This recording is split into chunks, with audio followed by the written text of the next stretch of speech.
បាទគ្រប់ក៏ដូចជាសួស្ដីទៅកាន់ពុកម៉ែបងប្អូនទាំងអស់គ្នាបាទថ្ងៃនេះយើងរៀបចំអីវ៉ាន់ផ្ញើឲ្យម៉ូយើងទៀតបងប្អូនថ្ងៃនេះចេញទៅ2ឈុតបងប្អូនចេញទៅខាងកំពង់ឆ្នាំងជុងមកត្បូងរូបមួយហើយនឹងចេញទៅខាង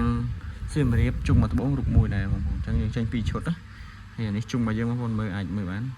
វាមិនសូវស្អាតទេបងប្អូនតែយើងអាចយកទៅលេងបានប្រភេទជុងមកយើងគឺខ្សែបន្ទុយកដោហើយបច្ចេកខ្សែត្រេះខ្សែនេះខ្សែបាត់ថៃបងប្អូន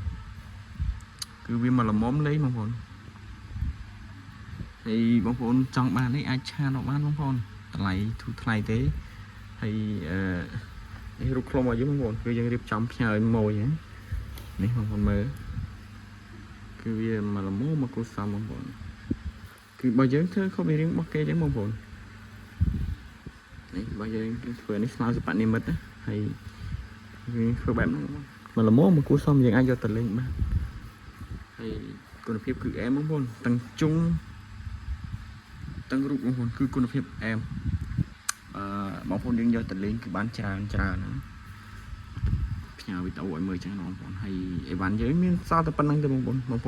មុនបានមុនមកក្រោយអត់ហើយឥឡូវយើងចេញអស់ពីអញ្ចឹងសល់រូបមួយហ្នឹងស្រួលម៉ូយើងយកស្អែកទៀតអញ្ចឹងហើយជាអស់រូបហើយជានៅមានចូលទៀតតែអត់ទាន់មានឥឡូវចឹងបងប្អូនអញ្ចឹងបងប្អូនចង់បានអីអាចរៀងចាំយូរតិចបងប្អូនហើយអីវ៉ាន់យើងគឺរៀបចំចេញឲ្យម៉ូយើងហើយខាងកំពង់ឆ្នាំងនិងខាងសៀមរាបបងប្អូនរៀបចំចេញ